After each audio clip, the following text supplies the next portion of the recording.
that these things end is either one side withdraws or the other side capitulates, or there's a ceasefire of some sort. And there was some talk of that yesterday. But you want a ceasefire when your troops are in the best positions. So for Putin to take a ceasefire now would be pretty pointless, because he would have troops well away from their home bases that have to be sustained and looked after, but without any strategic targets holding in Zelensky in position in Kiev. So what you will see as the position becomes clearer is more and more calls for ceasefires. Analysts have been predicting the outcomes of Russia's invasion of Ukraine, and despite disagreement over who will prevail, many agree on one thing: the next 48 hours will be decisive. Lawrence Freedman is a professor of war studies at King's College London. He joins us now. Good morning to you. Good morning. You've written that Russia's army may not be as formidable as anticipated. What makes you say that?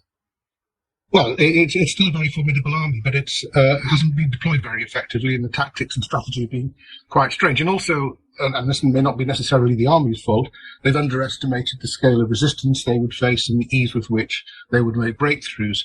So it doesn't tell us necessarily what's going to happen in the future, but they've lost the initiative, and they've created a strong Ukrainian sense of resistance and determination that is going to make it even harder for them, even if they manage to succeed and take some of the major cities of Ukraine. You say that the Russians have underestimated the scale of the resistance in Ukraine, but how sustainable is that resistance really going to be going forward, particularly given the might of the Russian army that hasn't yet been deployed, that is kind of waiting in the wings? How much longer can Ukraine resist?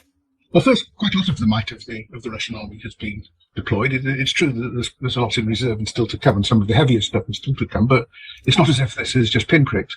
The point is, you've got to look at this in stages. There's a question of resistance against the armour, against the attacks on the cities. It's very difficult actually to take cities, even if you blast your way through them and cause tremendous carnage in the process. This isn't an easy operation to do. Even if they succeed in that, it doesn't stop there. You have an insurgency. There's a long border with Western countries. It wouldn't be very hard to sustain an insurgency. And what we now know is you have an armed population which is fired up. It's not demoralized. It's passionate at what it's doing. It's celebrating its heroes.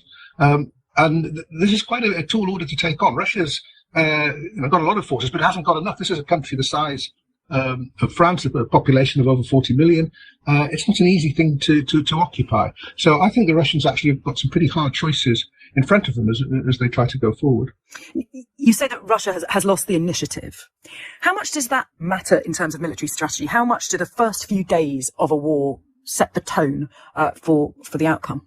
Well, you'd normally assume, given that the Russians have had months to prepare for this. I mean, the build-up started last year. They've been steadily augmenting their forces at the front. They've been getting them alert. So you would have thought that they had a plan about how to move very quickly to their key targets and take them. But I think there was a degree of arrogance that took over there. So instead of having a decisive day or so, in which, to all extents and purposes, it might have seemed to be over and Ukraine beaten, you've got a completely opposite impression that they're the ones whose operations are stalled. They still haven't taken a major city.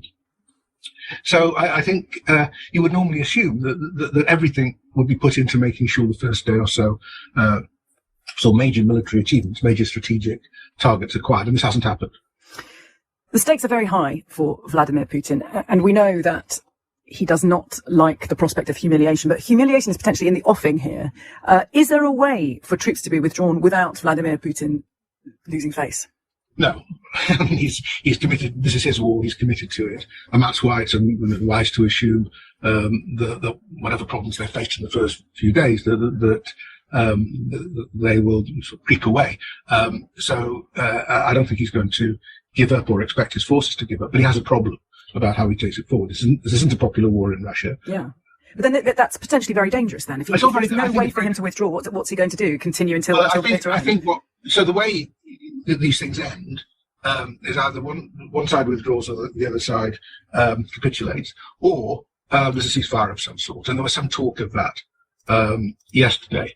But you want a ceasefire when your troops are in the best positions. So for Putin to take a ceasefire now would be pretty pointless, because he would have troops well away from their home bases that have to be sustained and looked after, but without any strategic targets holding in Zelensky in position in Kiev. So what you will see as the position becomes clearer is more and more calls for ceasefires, probably from the side that looks like it's got the initiative at any particular point. And at some point, Putin and those around him and the Russian military will have to assess where they are and what they're prepared to do to take this further. The problem with this war from Putin's perspective from the start is it was a totally misplaced political strategy. Yes.